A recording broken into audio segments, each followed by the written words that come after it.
అందరికీ నమస్కారం. ప్రధానమంత్రి, ముఖ్యమంత్రి, మంత్రులు, ఎంపీలు, ఎమ్మెల్యేలు వీళ్ళందరి నెత్తి మీద వేలాడే కత్తిల ఒక కొత్త చట్టం రాబోతుంది. అదేమిటో చూద్దాం. కన్విక్షన్ అంటే జైలు శిక్ష పడకపోయినా కేవలము డిటెన్షన్ కస్టడీ అంటే జైలులో 30 రోజులు ఉంటే పార్లమెంటు సభ్యులకు, రాష్ట్రాల శాసనసభ సభ్యులకు డిస్క్వాలిఫికేషన్ అనర్హత వస్తుంది అనేటువంటి 130వ రాజ్యాంగ సవరణ బిల్లుని ఆగస్టు 20వ తేదీన లోక్సభలో అమిత్ షా ప్రవేశపెట్టారు.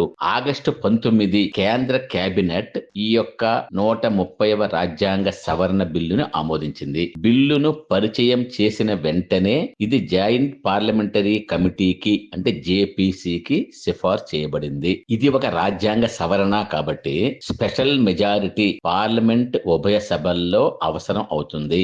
అంతేకాని రాష్ట్రాల అసెంబ్లీలతో సంబంధం లేదు.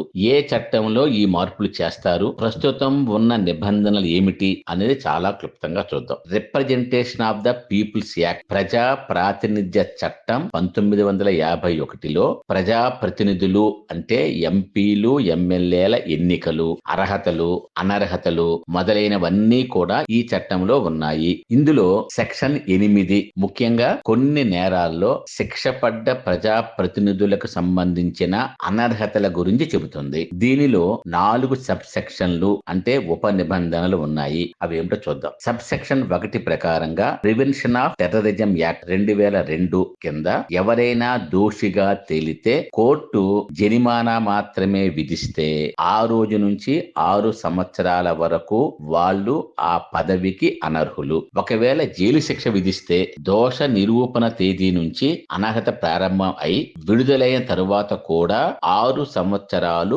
అనర్హుడుగా ఉంటారు. సబ్ సెక్షన్ 2 ఏం చెప్తుందంటే essential commodities act 1955 prevention of black marketing మరియు దాని కింద వచ్చే అన్ని ఆర్డర్స్, రాష్ట్రాల నిబంధనలు ఇవన్నీ మరియు ఆహార పదార్థాలు, మందుల కల్తీ చట్టాలు, వరకట్న నిషేధ చట్టం మొదలైన వాటికి సంబంధించి ఎవరైనా ఉల్లంఘిస్తే 6 నెలల జైలు శిక్ష విధిస్తే జైలు శిక్ష విధించిన రోజు నుంచి అనర్హత మొదలై విడుదలైన రోజు నుంచి 6 సంవత్సరాల వరకు అనర్హుడిగా ఉంటారు. సబ్ సెక్షన్ 3 ఏం చెప్తుందంటే ఈ పైన చెప్పినటువంటి సబ్ సెక్షన్ 1, సబ్ సెక్షన్ 2లో ప్రస్తావించకుండా ఉన్నటువంటి ఇతర నేరాలకు సంబంధించి కనీసం 2 సంవత్సరాల జైలు శిక్ష ఉంటే ఆ యొక్క శిక్ష పడిన రోజు నుంచి అనర్హత మొదలై విడుదలైన తర్వాత 6 సంవత్సరాల వరకు కూడా అనర్హులుగా ఉండాలి. అయితే ఈ 3 సెక్షన్లకి భిన్నంగా ఒక ప్రొటెక్షన్ అనేది సబ్ సెక్షన్ 4లో పెట్టారు. అదేమిటంటే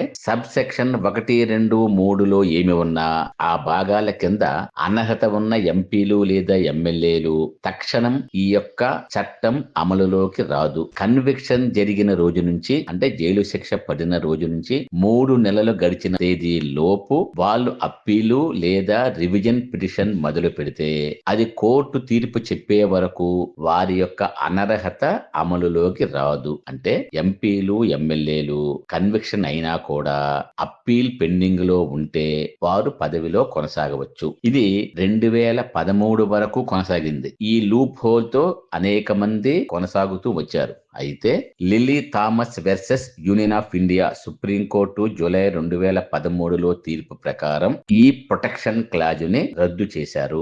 ఏదైనా నేరానికి 2 సంవత్సరాలు లేదా అంతకంటే ఎక్కువ జైలు శిక్ష పడితే వెంటనే డిస్క్వాలిఫికేషన్ అమలులోకి వస్తుంది. రిలీజ్ అయిన తరువాత కూడా 6 సంవత్సరాల వరకు కంటెస్ట్ చేయకూడదు. 2013 సుప్రీంకోర్టు తీర్పు తర్వాత ఈ నిబంధన కఠినంగా అమలైంది. రాష్ట్రీయ జనతాదళ్ నాయకుడు లాలూ ప్రసాద్ యాదవ్ గడ్డి కుంభకోణంలో 2013లో 5 సంవత్సరాల జైలు శిక్ష పడింది. వెంటనే ఎంపీ పదవి కోల్పోయారు. తమిళనాడు మాజీ ముఖ్యమంత్రి జయలలిత 2014లో డిస్ప్రపోర్షనేట్ ఆఫ్ ఎసెట్స్ ఆదాయానికి మించి ఆస్తుల కేసులో 4 సంవత్సరాల జైలు శిక్ష పడటంతో వెంటనే సీఎం పదవి కోల్పోయారు. తరువాత అప్పీల్ ద్వారా రిలీఫ్ వచ్చింది, అది వేరే కథ. రషీద్ మసూద్ ఇండియన్ నేషనల్ కాంగ్రెస్ రాజ్యసభ సభ్యులు 2013లో మెడికల్ అడ్మిషన్ స్కామ్ లో దోషిగా తేలి 4 సంవత్సరాల జైలు శిక్ష అనుభవించారు. ఎంపీ పదవి పోయింది. ఈ విధంగా 25 మంది ఎంపీలు గాని ఎమ్మెల్యేలు గాని ఇప్పటి వరకు పదవి కోల్పోయారు. అది అమల్లో ఉంది. ఇప్పుడు ఈ ప్రపోజ్డ్ యాక్ట్ ప్రకారంగా సెక్షన్ 8లో సబ్ సెక్షన్ 5 చేరబోతుంది. అది ఏమిటి అంటే పెద్ద నేరాలకు అంటే జైలు శిక్ష 5 సంవత్సరాలు లేదా అంతకు పైబడి శిక్ష విధించే కేసుల్లో చిక్కుకొని ఒక ఎంపీ గాని ఎమ్మెల్యే గాని ముఖ్యమంత్రి గాని ప్రధానమంత్రి గాని మంత్రి గాని 30 వరుస రోజులు జైలులో ఉంటే వారు 31వ రోజున పదవిని కోల్పోవలసిందే. ఇది ఆటోమేటిక్ రిమూవల్ అని భావించబడుతుంది. పాత చట్టంతో పోలిస్తే ఇప్పటి కొత్త ప్రతిపాదనకి కన్విక్షన్ అంటే దోష నిర్ధారణ అవసరం లేదు అన్నదే తేడా. అతను నిందితుడు మాత్రమే, నేరస్తుడు కాదు కదా అన్న సందేహం ఉంది. ఇక్కడ చట్టం ఉద్దేశంలో ఇది క్రిమినల్ అపీరెన్స్ లేదా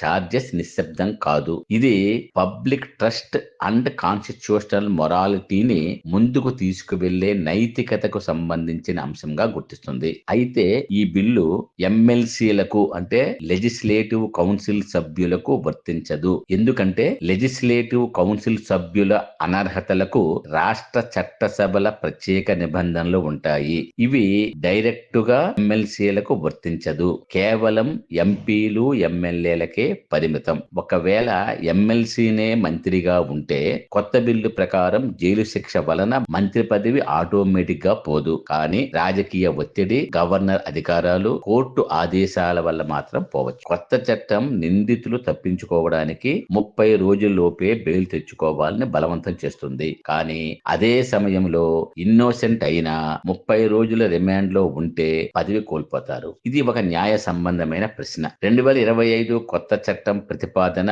30 రోజులు జైల్లో ఉన్నా పదవి పోతుంది. కానీ ఎంతకాలం తర్వాత మళ్ళీ పోటీ చేయవచ్చు అన్నది బిల్లులో చాలా ముఖ్యమైన అంశం. ప్రస్తుతం లభిస్తున్న సమాచారం ప్రకారంగా 30 రోజులు నిరవధిక కస్టడీలో ఉంటే 31వ రోజునే పదవి ఆటోమేటిక్ గా పోతుంది. కానీ అది కన్విక్షన్ కాకుండా ప్రివెంటివ్ అంటే అండర్ ట్రయల్ కస్టడీ కావచ్చు. కాబట్టి ఈ సందర్భంలో ఫ్యూచర్ డిస్క్వాలిఫికేషన్ అంటే 5 సంవత్సరాల ఉండి శిక్ష విధించడం అనేది ఆ బ్యాన్ ఉండదు అని అనుకుంటున్నారు. అంటే కస్టడీ నుంచి బయటపడ్డ వెంటనే తిరిగి పోటీ చేయగల అవకాశం ఉంటుంది. ఎందుకంటే శిక్ష పడలేదు కాబట్టి. కేవలం సిట్టింగ్ మెంబర్ పదవి కోల్పోవడం మాత్రమే జరుగుతుంది.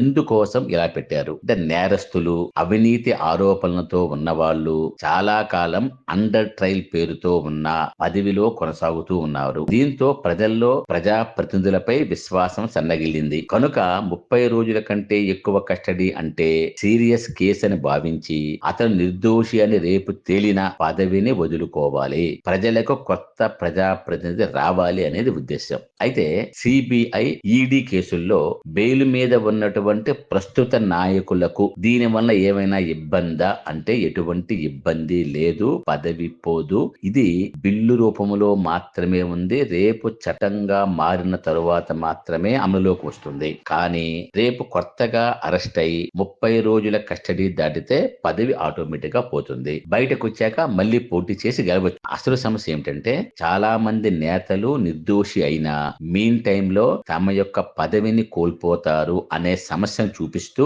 ఈ చట్టానికి వ్యతిరేకంగా వాదించే అవకాశం ఉంది. ఎందుకంటే 30 రోజుల కస్టడీ అంటే ఆల్మోస్ట్ అన్ని కేసుల్లో సులభంగా జరగచ్చు.